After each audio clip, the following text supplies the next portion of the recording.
Day is brought to you by Barton Community College. Explore your future and get started now. Visit gobarton.com. Okay, Sports Day in 3, 2, 1.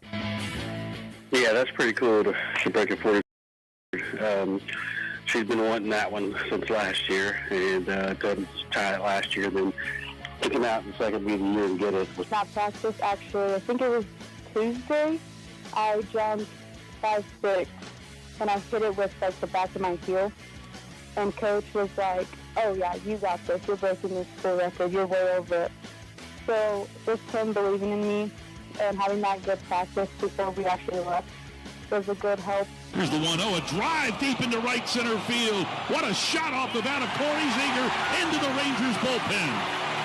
A line drive home run, and that's a first this year. It wasn't the sharpest. Really didn't, while not being like super sharp, there wasn't a ton of mistakes made, but two big mistakes were to Heim and Seager, and they crushed both of them. You know, and I think there's been positive signs, hard hit balls, you know, some quality at bats. I mean, tonight we ran into a guy that was, like I said, really locating with his plus stuff.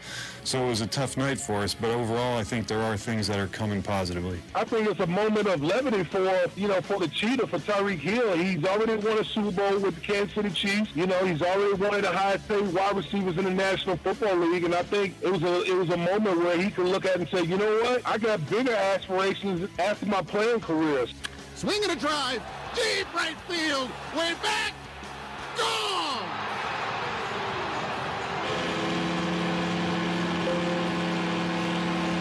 Now Muncy with the bases loaded, sends a fly ball to left center field, way back there, grand slam! Max Muncy's breakout game. And the first pitch to him, swung on, drilled to deep center field. Back on his rival, all the way to the warning track to the wall. He leaps, he can't get it. It is a walk-off home run for Sean Murphy into the Braves bullpen. And welcome to Sports Day on 1590 KVGB and 95.5 FM, the talk of the town. Welcome in Tuesday's Sports Day show. Tried to cram in too many there, boys. There were some Iuka Hustler highlights in there. So, yeah, good night for the team. The bats finally came to life last night after a disappointing first week. And, yeah, 14 RBIs in one night, Hesh. That's why you're shaking your head. You can't believe it either, can you? Am I going to have to take control so we don't have to listen to these Iuka Hustler highlights? Listen. Speak for yourself. You like the Iuka Hustler? I am the president of the Iuka Hustler fan club. They went to opening night last night. Oh, you weren't invited. Good. The hockey guys are good, but I'm starting to find out the baseball guys are pretty good too. And we haven't had any Tom Hamilton first inning runs yet this season. we they haven't taken on the Guardians yet. That's right. That's still to come. Okay, on the show today, we were going to have Cole Reif in, but I guess he's got a sick youngin. So he is out today. You're going to talk to Coach Manning, talk some Great Bend Panther tennis today. So how do you play tennis when it's blowing like 50? Do you take the wind or go into the wind? Well, you have to switch after the odd Well, I guess games. that is true. Okay. Do you want magical rule that really makes sense. We'll also be talking Craig Frochner. He is a lauded USD 495 patron, and the school board last night moving forward with the plans for the turf and track project at Earl Roberts Field in Larned. But there are some people that are against it, and Craig's going to talk about some of those concerns here on the program coming up in just a little bit. So let's get to our sounds of the past 24 hours or so. Lyles Lashley, world-famous Cajun chef, not a bad track and field coach either, talking about Valerie Luna breaking the school record, 5'6.5" at last week's pre-state challenge in Wichita. And then Valerie Luna talking about how she got inspiration from the legendary Cajun chef that she could go 5'6" and hopefully higher.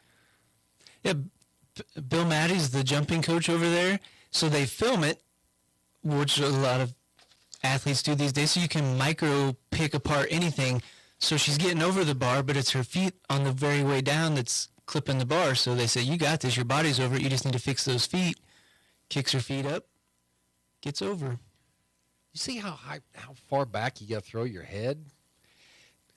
I asked a question about the flexibility. I covered Tyus Wilson, who was top 3 in the country basically in the high school level, going 7-2, is up at Nebraska now.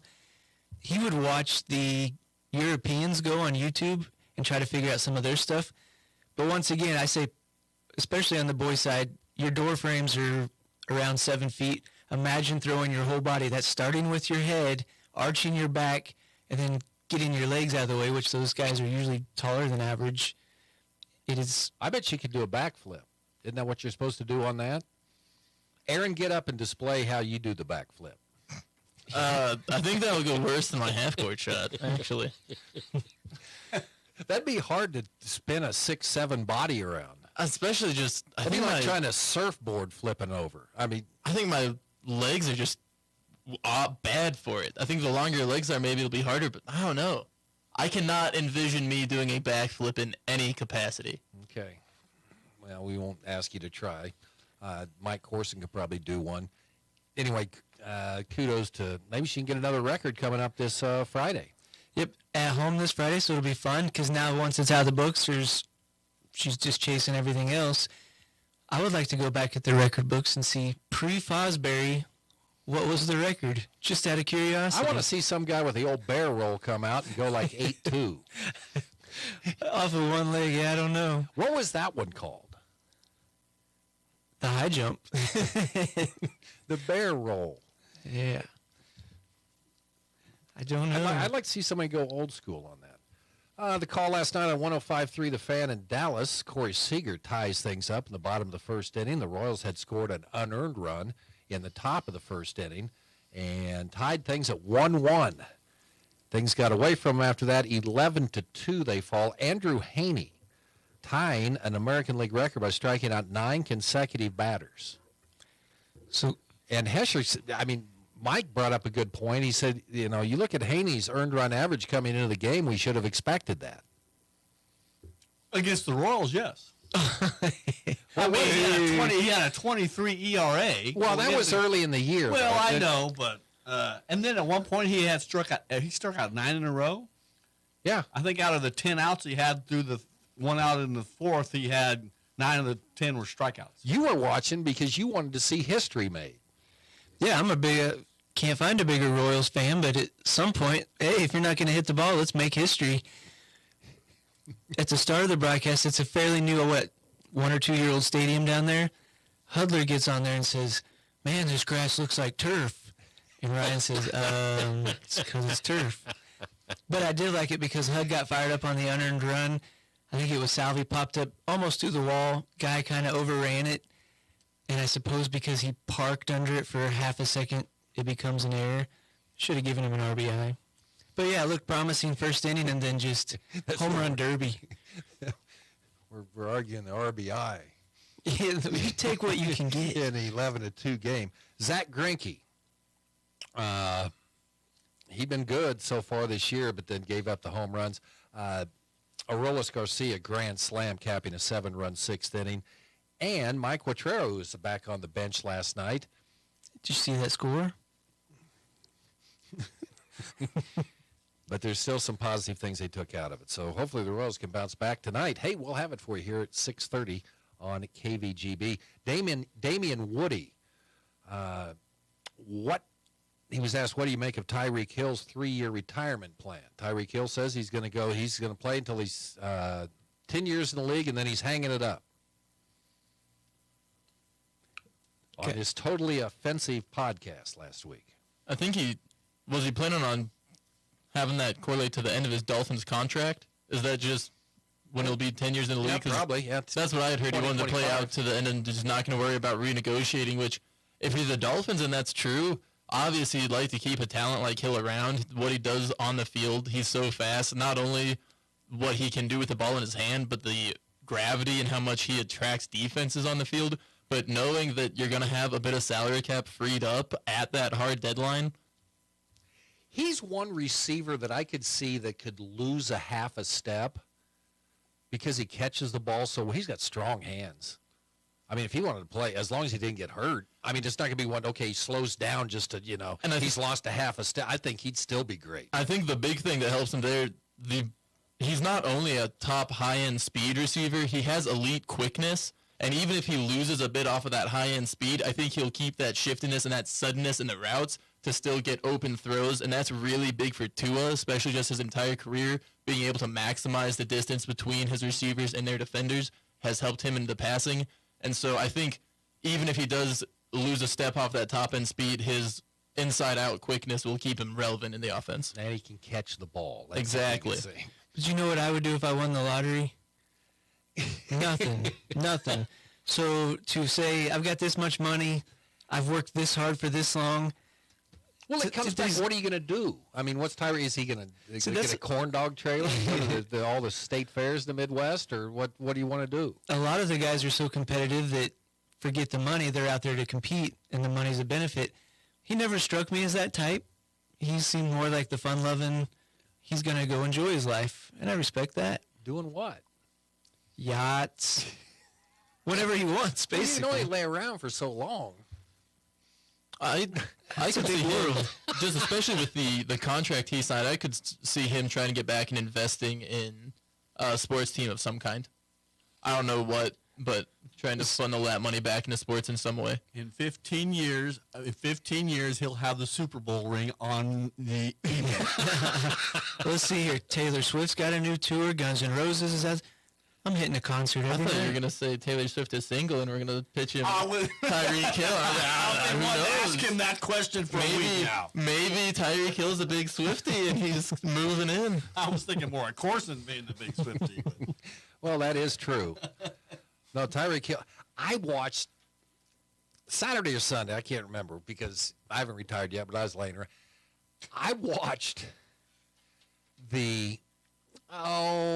probably the final 8 minutes of the Chiefs Buffalo Bills AFC Championship game from 2022. It was incredible. I mean, all you need to do is watch the last 13. I forgot how did the Chiefs win? They had 13 seconds to go. After Josh Allen had celebrated twice on the bench with his teammates about, okay, we've got it now. Well, okay.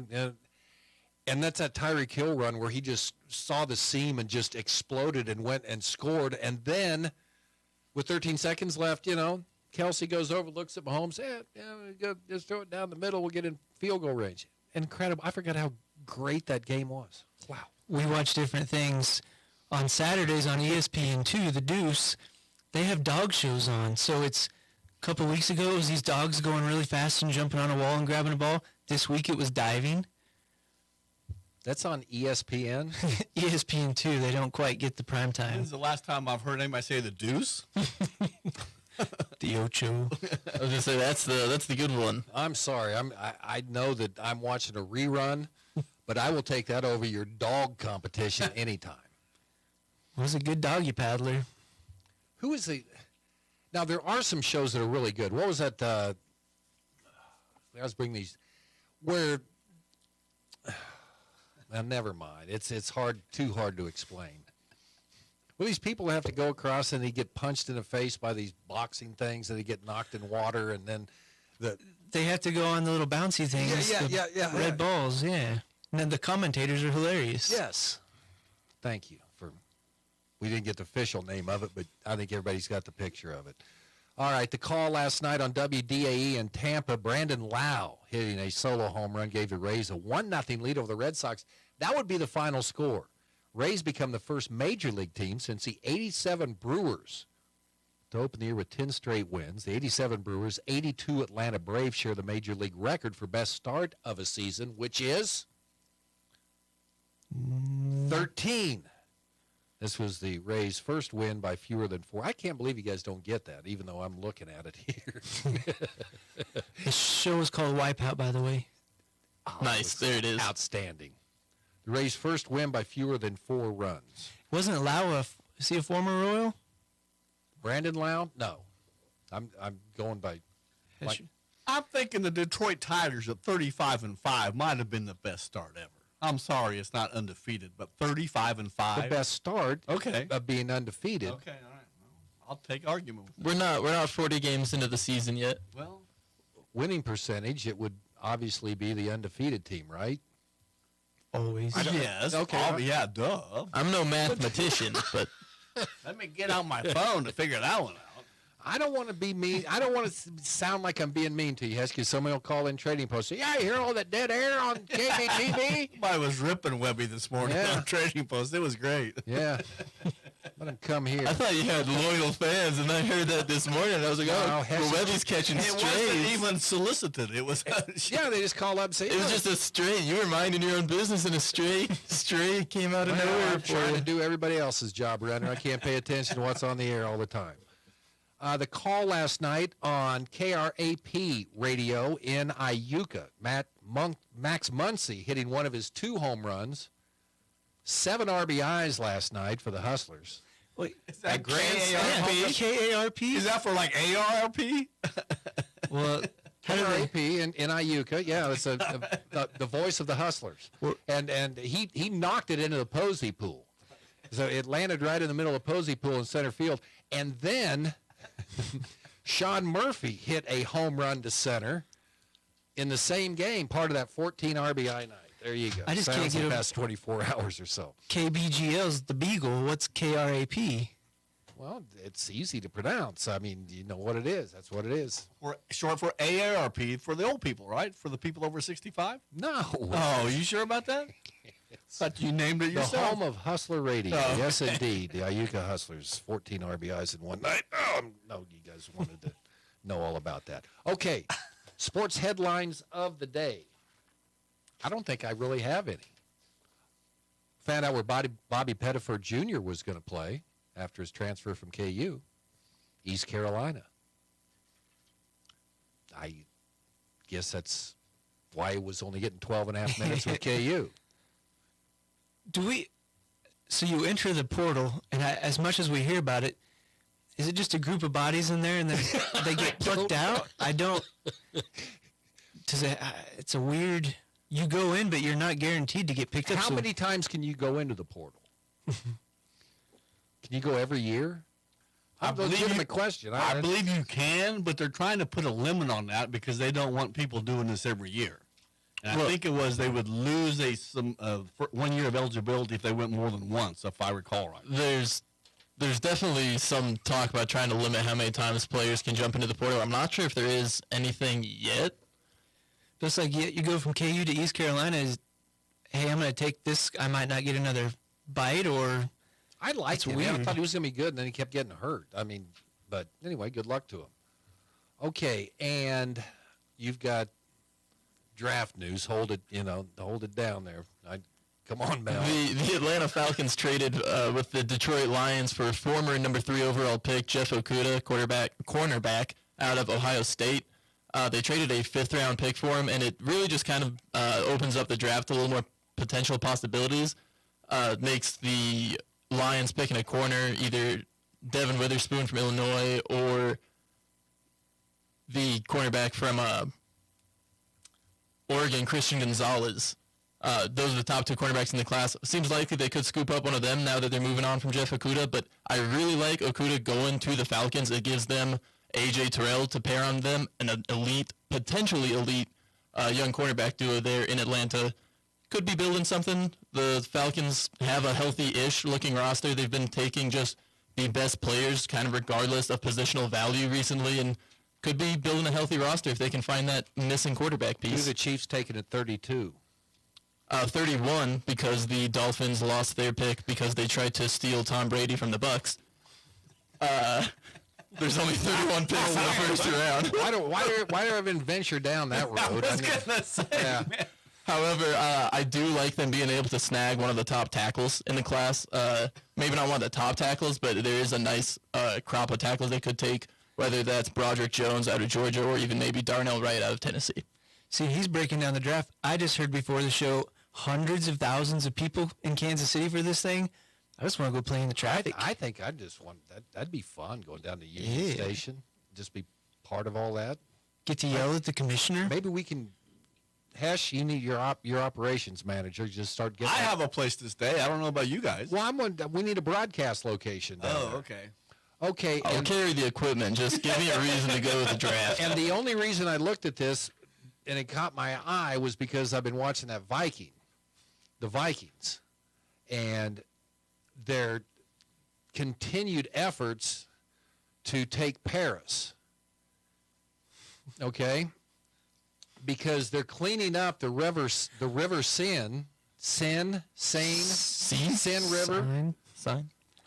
to get ready for the 2024 Paris Olympics. And I've seen that Viking show. That's a boneyard down there at the bottom of that thing. I don't think I'd want to get in there and start cleaning that up. I think they said it's been 140, 150 years since anybody's been able to swim in that. It's been such a cesspool. But yeah, they used to dump the bodies in there. Carcasses and everything else in there.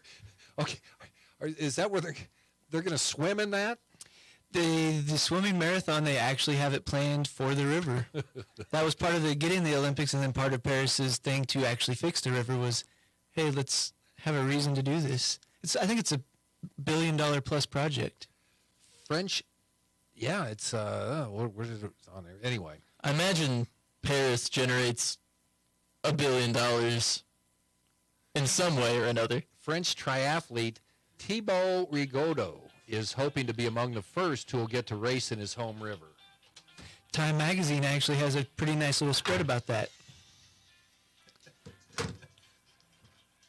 One of my kids calling. They don't know I'm on the air. We're going to take a break. We're going to talk about Earl Roberts field improvements coming up next on Sports Day. Attention Kansas high schoolers.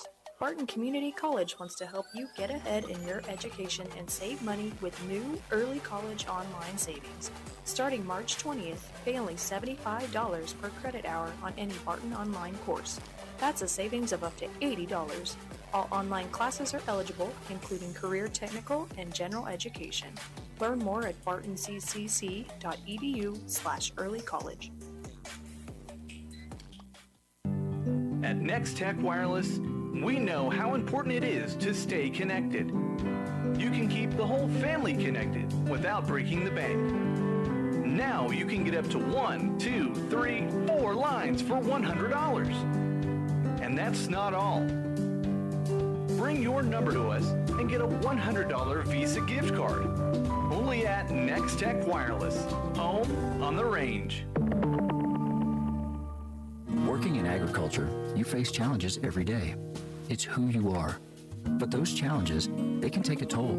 Stress, anxiety, depression. It may be hard to talk about, but how you feel is worse. And just like in your operation, ignored problems will only get worse. You take care of so much. Take care of you, too. Start today at kansasagstress.org. That's kansasagstress.org. Sponsored by the Kansas Department of Agriculture and aired in cooperation with the Kansas Association of Broadcasters and this station. Well, I see your neighbor got a new roof. You probably need to call Summit Roofing for a free quote. They specialize in the customer experience. That means that they talk to you about every job before they get started. Summit Roofing offers quality craftsmanship, and they have the answer for the roof on your home or business. Founded, owned, and operated in Great Bend. Wind damage, hail damage, roof inspections, they do it all. And no job is too large or small. Just ask your neighbor. Summit Roofing is a good name to know. Call them before the rain comes. If you need physical therapy, consider Advanced Therapy in Great Bend and Progressive Therapy in Larned and Hayes. We had a lady that was having some severe back and hip pain, and we worked with her for about 6 to 7 weeks, and we were able to actually restore greater than 80% of her mobility, and we were able to keep her from actually needing that surgery for about 4 years. You don't need to hurt. Physical therapy can help. Call Advanced or Progressive Therapy and Sports Medicine to explore your treatment options and get your life back. Now, in its second decade, it's Sports Day. 1590 KVGB and 95.5 FM. Presented by Barton Community College and the Cougar Athletic Department. Welcome back, Sports Day here on 1590 KVGB, 95.5 FM, the talk of the town. Craig, there's a knob under there. We're all deaf here at the radio station, so if you need to turn that down a little bit, you can do that. He's well, this a little bit, yeah. Craig Froschner is in with us. He is, so let me see if I can, USD 495 patron, right? Businessman. Farmer stockman. Former stockman. Yep. And Larned High School. No, I graduated from Pawnee Heights, but both of my children had graduated from Larned. I've lived in Larned since 82. Okay, so Pawnee Heights, we were just having a discussion about them yesterday, just, the success they've had. For as small as they are. How long, when did they first start talking about possibly closing that? Because it seemed like they kept going, and then they started going to state basketball tournaments and stuff. They've held on very well, is all I know, and I think they plan on holding on for a few more years. So, Craig, you wanted to come on and talk about a issue that, well, it's been pretty decisive, one I've been able to tell in the Larned area, and I've been through a few of those in a community that I grew up in, and it concerns improvements to Earl Roberts Field. That includes lighting, turf, track, high jump runways, pole vault runways, and things like that. And you certainly, along with some other people, have some issues with this, maybe the way it was done or what is being done, the total cost. So I'll just let you start, and we'll just kind of follow along and get some more information from you on the concerns of the people who were against this project. Well, as you alluded to earlier, that is going forward. It was decided last night through after they had a executive session with their attorney that it was in the best interest of the district to go forward. Our concerns was this project came into light in November of last year and was voted down 4-2. We assumed it was done, but at the same meeting, a member brought forth a proposal to go ahead and do the lighting, scoreboard, parking lot, and something like that, and never even received a second. So right there, that tells you it was all about the turf field. We had an issue that supposedly there was a committee formed, but we have no idea who was on this committee or how it was formed. And we also would have liked to see more public input. It seems like we were left in the dark. I think that they needed to bring it forth for public forum so we had comments on this magnitude of a project. And we just felt like that we needed some more input on it. You said the vote was 4-2 against, right? Yes. And one board member wasn't present. Correct. Okay, and then the next time they brought it to a vote, it passed 4-3. So one member changed their vote. They had some people come to that meeting to speak for the project. We were unaware of that going on, or that it was going to go that way, or we probably would have tried to come and at least talk to them and tell our side of the story. Is the issue about how it was done, or the project itself, or a combination of the two? How it was done and how it's being financed. I mean, power to people who are doing some of these projects. They mentioned Scott City. Scott City has everything donated up to $15,000. Abilene, it was done with a bond issue. All we were asking for a chance to to vote on this, or to, $1.8 million is quite an expenditure, and we're borrowing it to do this project. So with the funds that are being used, some of it's coming from capital outlay, correct? That's where all of it, well, the capital outlay and to a few donations that they have received. Okay. But right now it is a borrowed money. I mean, it is borrowed money that they are doing this. They are borrowed $1.8 million to basically lease a turf field. And the replacement, which will come up when anywhere 10, 12, 13 years. We have not been told how that it'll have to come out of capital outlay again to replace it. Okay, what are the costs to maintain the grass field, the turf field that we have now? We're told by them that it would be $50,000 to $60,000. I have reached out to some turf management companies, grass management companies, that have told me that it would be half that. But at the same time, we have got people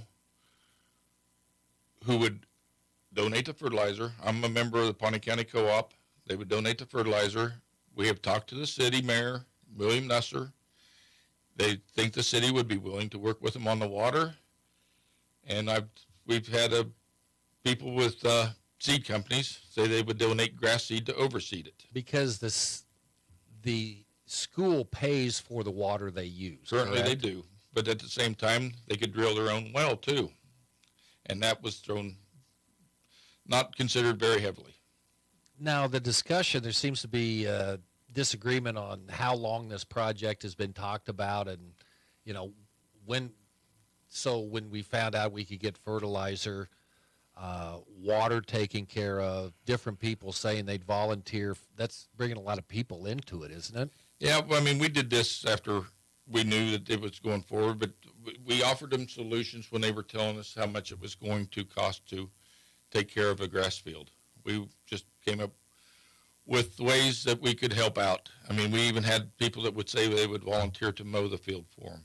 I mean, it's just, yeah, I want something Larned can be proud of, and I mean, that turf field's going to be nice, but I also think we could have got our grass field around to be the same way. I mean, I had, it's amazing to me that they were pushing this turf field when most of your NFL teams are wanting to go back to grass fields. There are a lot of the NFL players who want to go back to grass. I just think that it was, I don't think they took everything into account. I think this is just something that was a want, and it's not a need right now. The Larned field at Earl Roberts Field it depends on what the weather does early in the year. Right now you could say, well, is it going to rain? No. I mean, is it ever going to rain? And you get that early rain, and then you've got a junior high, you've got a JV game, you've got the high school game on it, and it kind of depends on what your weather and how many home games you have is how good the field's going to be when you get to week 4 and week 5. I understand that, but that comes to the preparing and doing overseeding in the spring after everything's done, and it just comes to having somebody take care of it. I mean, don't get me wrong. They did a good job of getting money to put a sprinkler system underneath that thing, but I don't think it was utilized the way it needed to be. I mean, they raised all the money to put in the sprinkler system. That was all a donation deal, and that was great, but I don't think they utilized it the way they should have.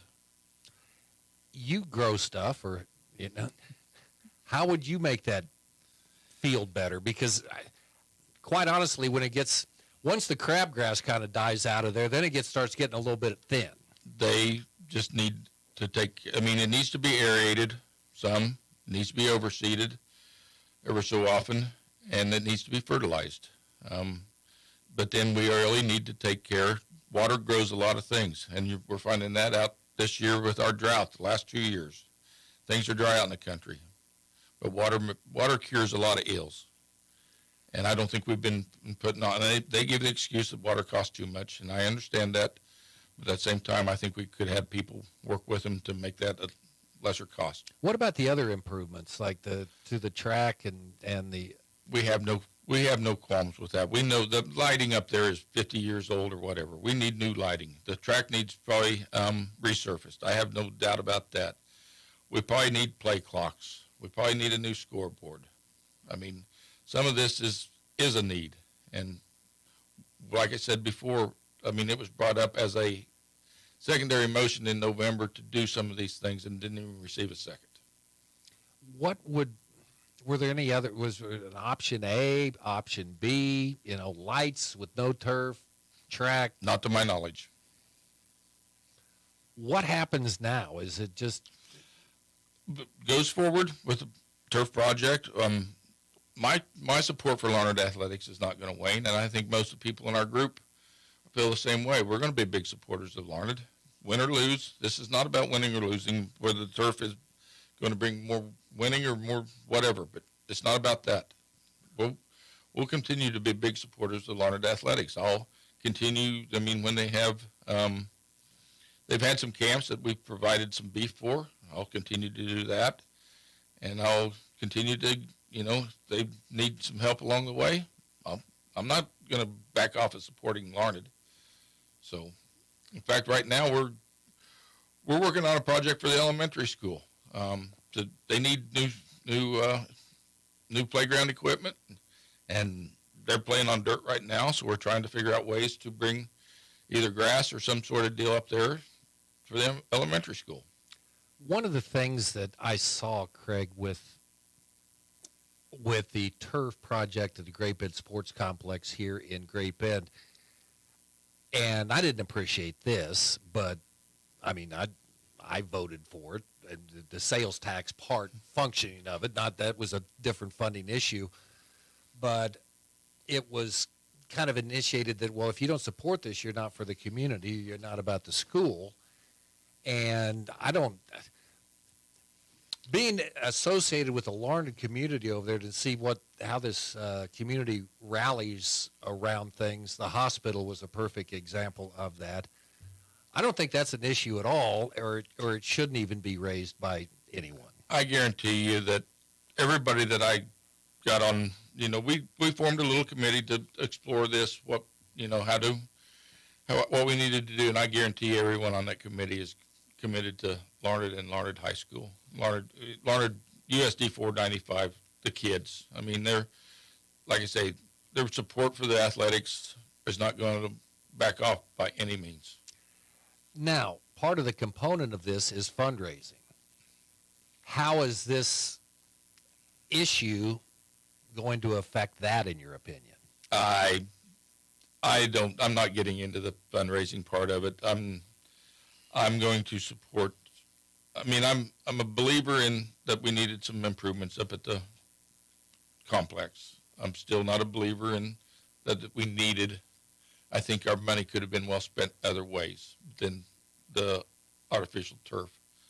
So I'm going to support things in other ways. The fundraising is completely up to the committee that they had formed to start this deal.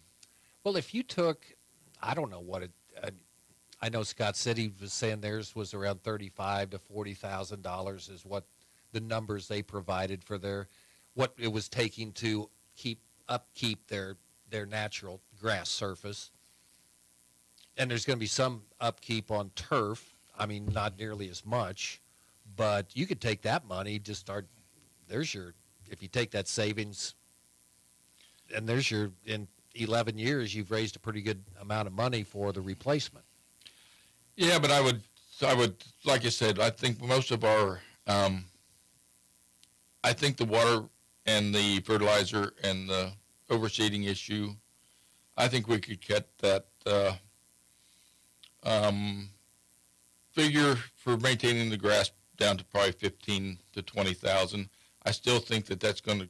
I don't think they really fully recognize what maintenance they're going to need on the turf. I mean, it needs to be sanitized at some point in time to get away from MRSA or staph infections. It needs to be raked. It needs to be. I've been told by a guy that worked in Wichita that if it gets too hot, they need to water it to keep it from getting too hot, or it'll hurt its useful life. So I think we could get, down to where the cost for maintaining grass would be about the same as maintaining turf.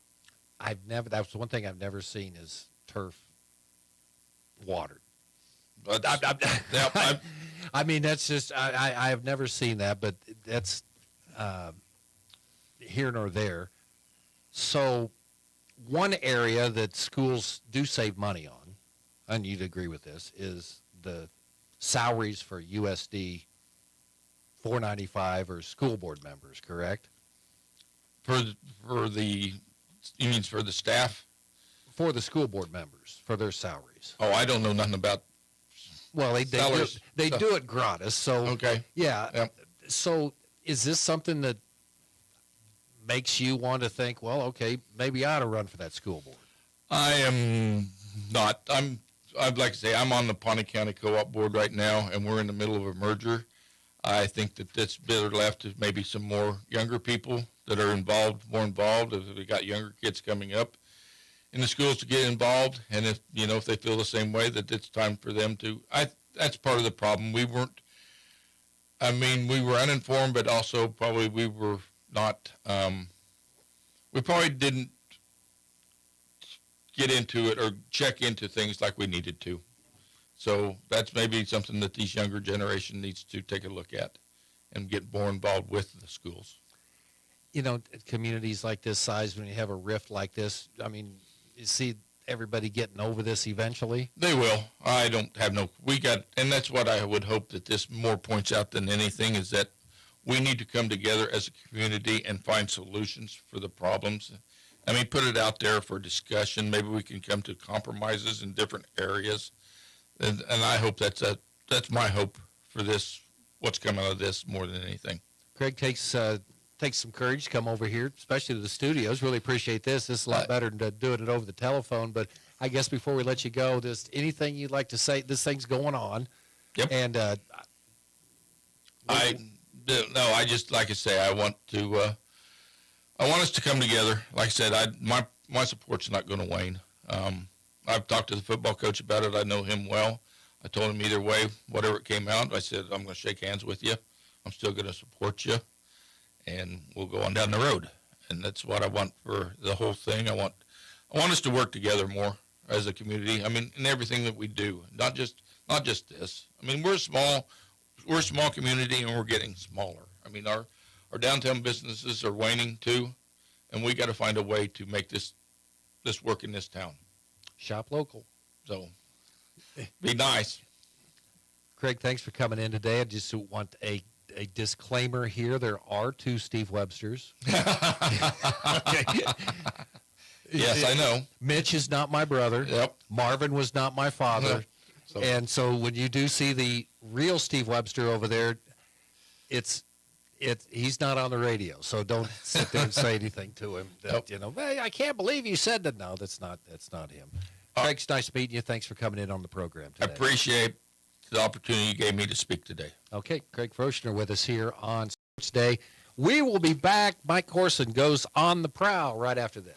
Hey everyone, this is Cole Wright, voice of the Barton Cougars. Attending sporting events for Barton Community College is great, but did you know you can support the athletic teams even further by getting involved with the Cougar Booster Club? The Boosters help with fundraising for equipment and facility upgrades to give Barton athletes every opportunity to keep succeeding at the regional and national levels. Join the Cougar Booster Club as an individual or business. Call 620-792-9377. Become a booster today. Go Cougars.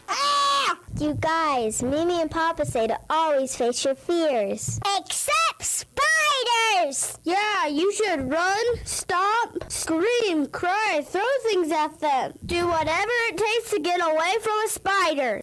Or call World Pest Control for all your pest needs. From spiders, ants, crickets, to termites, roaches, bedbugs, and more, we can treat it all. World Pest Control, with offices in Sylvan Grove, Otis, and Salina.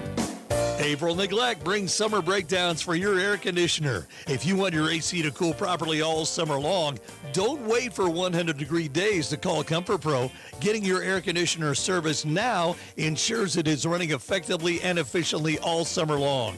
Give the pros at Comfort Pro a call today. Comfort Pro, the area's largest Bryant dealer. Bryant, whatever it takes. Your problem is no problem for Comfort Pro.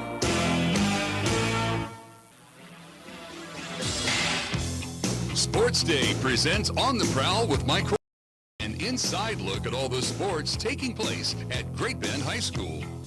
Welcome back to Sports Day, 1590 KVGB 95.5 FM. Mike Corson today by Panther tennis coach Chris Manning. Coach, weather's always a factor, but wind, especially this season, picked up. Just kind of curious to start off, how has that impacted play the first couple weeks? We've been pretty fortunate with the meets that we've had. A lot of other schools have played on a lot of windier days. We've only had 3 varsity meets, and all of them have been pretty good weather. Knock on wood that we continue that.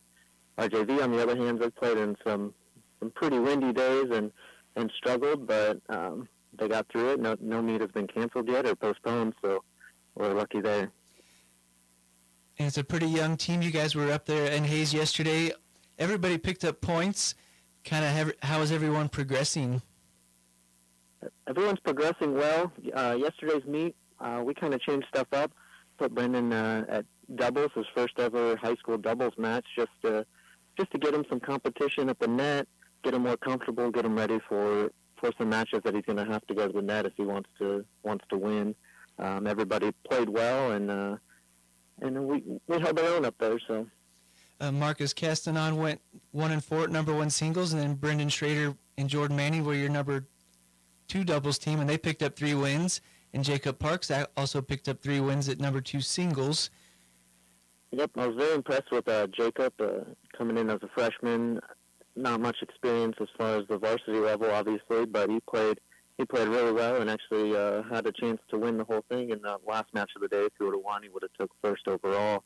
He had some nerves in the first game and fought through that, and then went on a nice little win streak and kind of tuckered out there at the end. But really impressed with his performance, and Marco's just stepping up and playing 1 single, something that he's probably not ready for, but just giving our team some flexibility. You guys were home on April 3rd, placed 6th out of 7 teams. Brendan was number 1 singles that day. Do you like moving him around, or was that just kind of a one-time deal up in Hayes? That was a one-time deal, mainly just, like I said, because he's going to have some matches later on that he's going to be forced to go to the net, and just to get him more comfortable.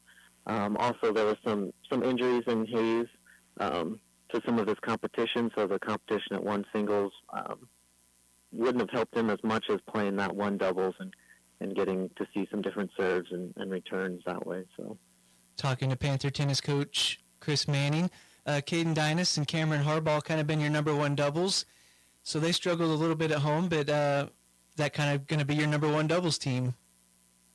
I think they're actually, yesterday they played number 2 doubles, which is probably where they're gonna end up. I think they struggled on home meet at 1, just being their first year playing. It's kind of a big shock to the skill level that they're facing. So I think they're gonna probably stick at our number 2. They played really well yesterday.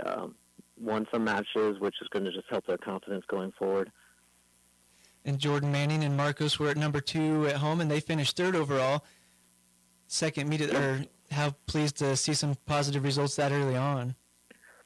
Yeah, we put them at 2 just to see how well they do. Have them play a little bit easier competition to get their confidence up. Going forward, they will be probably our normal 1 doubles teams. They play really well together, and kind of their styles kind of mesh pretty well. So. And you had a big roster with a lot of young kids, so figured there was going to be some mixing around. Do the kids like that, where they get to see some different styles, maybe play with different teammates? Yeah, we're just, especially with the JV, we're just starting to change everything up. People are playing with different people. People actually going from singles to doubles. It's a really nice problem to have, and some of the kids that wanted to play doubles, they got to play singles, had some success, and actually told me that they enjoyed playing singles and thought about switching. So it's really nice, and I like having the options of changing people around and finding out who works well together and who doesn't. And obviously, so many young kids, so first-time junior varsity kids, how are they progressing? They're progressing really well, and actually, I think today we're sending a pretty good JV team to Hoisington. I wouldn't be totally shocked if they came home with the victory themselves. Everyone's progressing really well, making pretty big strides, and they went to Garden City, which is usually a tougher JV meet. And Damien came home with number 2 singles, a champion. So really impressed with the progress and how quickly they're picking up on things. Well, we finally got some warm weather, but it's supposed to be windy this week. Where are you guys headed? Today, the JV will be in Hoisington, and then on Thursday, the JV travels to Hayes. So varsity has about 10 days off here to get ready for our home stretch, where we're going to be in a meet pretty much every other day after that. Wow. Good luck to you. Thank you. Go Panthers. More Sports Day. When you need to get rid of the pain, you want the best. You need to see Dr. Dan Quillen at Catalyst Therapy and Sports Rehab. Dr. Dan is Barton County's only board-certified clinical specialist in orthopedic physical therapy. No matter your age, when it hurts, he will help. Call Dan at 620-282-4825. That's 282-4825. Excellence-driven, unrivaled results. Catalyst Therapy and Sports Rehab. Inside the Fieldhouse at 9th and Madison in Great Bend. The Barton Community College Library is hosting a book fair open to the public April 15th and 16th from 10 a.m. until 4 p.m. with an early access Cougar Night on April 14th from 5 to 7, exclusively for Barton students, faculty, staff, and alumni. Books are free with selections ranging from lightly used fan-favorite fiction to academic collections and will be sorted into academic classifications for easier browsing. For more information on dates and times, visit library.bartonccc.edu. Venture Corporation is a homegrown company with almost 50 years of experience in asphalt, paving, and construction, and they need equipment operators, mechanics, and CDL drivers. Venture offers many benefits, including 401k and Blue Cross Blue Shield health insurance. Call Leslie for all the details. Work for a family-owned and family-oriented company that is here today and will be here in the future. Venture Corporation, South Highway 281, Great Bend, is an equal opportunity employer. If you're not filling with Cenex Premium Diesel, then you're not giving your fuel system the premium treatment. Cenex Roadmaster XL comes with a more complete additive package for a more complete burn, while restoring your power by up to 4.5% and your fuel economy by up to 5%. Typical number 2 diesel? I guess it covers the basics. Cenex Premium Diesel. Diesel that doesn't mess around. Contact American Plains Co-op in Great Bend, your certified Cenex distributor today.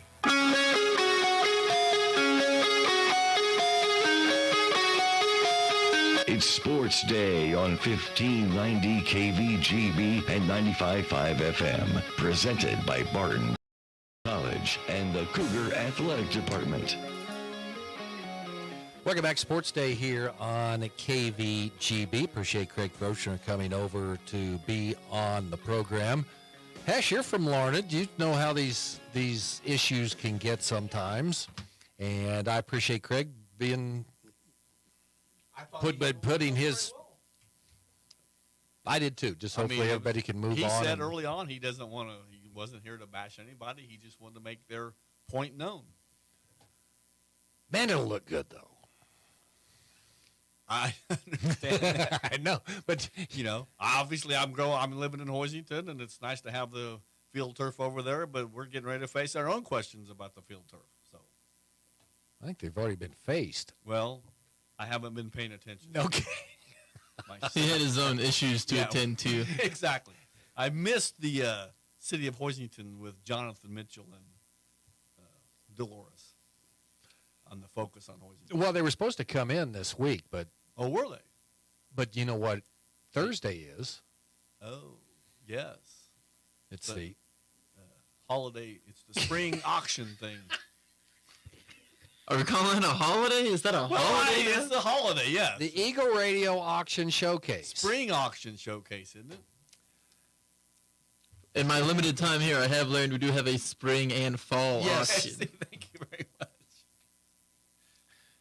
Okay. This is what we talked about on Trading Post, me going down a rabbit hole, things that I get easy into and hard to get out of. And This is the one for me right now. So, getting back to the Chiefs a little bit earlier, what do they need? Offensive tackle, just with the departure of Orlando Brown. Him going to Cincinnati, he wanted to be a left tackle. Cincinnati decided they'll pay him left tackle money. They're going to play him at left tackle. It's not a bad spot for the Chiefs to be in, especially with the talent in this tackle class. I don't think one of the top guys, like a Peter Skoronski out of Northwestern or a Paris Johnson Jr. out of Ohio State, will fall to them. But there are a group of guys at the back end of the first, like I mentioned earlier, the guys like Darnell Wright out of Tennessee. He could be very good for the Chiefs. He might be not quite the run blocker they want, because Andy Reid does like to be able to run the ball, especially with Pacheco, get a little bit of that attitude going. But in pass coverage, just what he's been asked to do at Tennessee with some of the routes, they don't necessarily run the most advanced route concepts in the NFL, but they do ask their tackles to set up shop on the outsides, play isolated and alone in pass coverage, and that was something that Orlando Brown struggled at a bit. And so being able to pick up a top tackle there would be pretty nice for the Chiefs.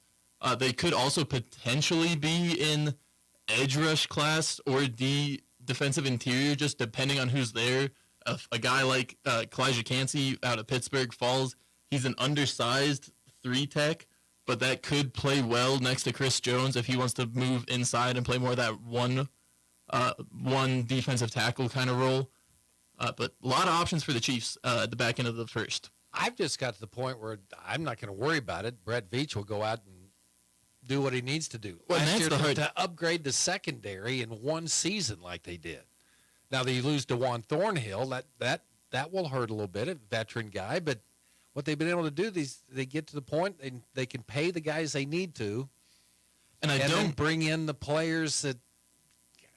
I don't see him trying to move up necessarily, but I could easily see a situation following where Brett Veach gets to pick 31, it rolls around, he doesn't necessarily have anyone he loves, and he tries to trade back. Exactly, especially with the way the quarterback class falls. We could see someone really fall in love with Tennessee's Hendon Hooker. He's an older player coming off of a torn ACL. A lot of times teams do like to get quarterbacks in the first round. That way they can have that fifth-year option on them, keep them 1 year cheaper if they want to do that. So we could see someone looking to trade up, draft a quarterback there, or just look up and draft a faller.